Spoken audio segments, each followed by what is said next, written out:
اسلام کی قبولیت کے لیے پہلی بات یہ ہے کہ جو بھی شخص مسلمان ہونا چاہے اسے بنیادی عقائد کے بارے میں معلوم ہونا چاہیے کہ اللہ کی ذات وحدہ لا شریک لہ ہے، اس کا نہ کوئی شریک ہے، نہ کوئی نظیر ہے، نہ اس جیسا کوئی ہے، نہ اس کی طاقت میں کوئی شریک، نہ اس کی قدرت میں کوئی شریک، نہ اس کے کام میں کوئی شریک۔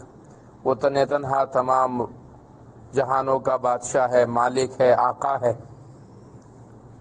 اور حضرت محمد مصطفیٰ صلی اللہ علیہ وسلم اللہ کے رسول ہیں، نبی ہیں، بھیجے گئے تھے انسانوں کے لیے ہدایت دے کر، قرآن دے کر، اور آپ علیہ الصلوۃ والسلام نے اس ہدایت کے راستے کو دکھایا۔ اور قرآن مجید اللہ کی برحق کتاب ہے، اس کا ایک ایک حرف جو ہے لا ریب فیہ، شک سے خالی کتاب ہے۔ اللہ نے کچھ ہم پر فرائض لازم کیے ہیں، نماز کی شکل میں روزانہ، روزے کی شکل میں سالانہ، زکوٰۃ کی شکل میں سالانہ، حج کی شکل میں زندگی میں ایک بار۔ حرام سے بچنا ہے، حلال کو کرنا ہے، کھانے میں حلال کرنا ہے، پہننے میں، اور اسی طرح تمام زندگی کے معاملات میں۔ یہ تمام باتیں وہ واضح ہو جائے اس پر، اور اس کے بعد وہ اشہد ان لا الہ الا اللہ و اشہد ان محمدا عبدہ و رسولہ پڑھ لے تو وہ مسلمان ہو جائے گا۔ اس کے بعد اس کو دین کی تمام باتیں سکھائی جائیں۔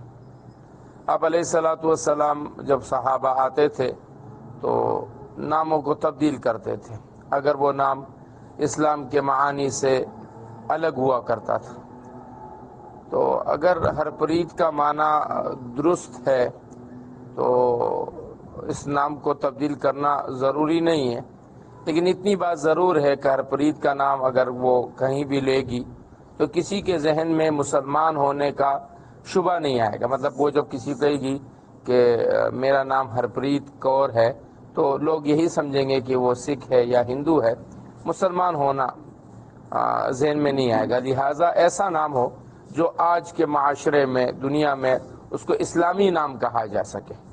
باقی اگر پیپرز میں وہ یہ نام رکھتی ہے تو رکھ لے، اور ویسے ہی وہ اپنا نام تبدیل کر لے، قریب قریب کا نام، جیسے آپ لوگ اسے ہیرا پکار لیں، ہرپریت اس کا نام ہو پیپرز میں، آپ لوگ اسے ہیرا کر کے پکاریں تو وہ نام بھی قریب قریب ہوگا، اسلامی بھی ہو جائے گا۔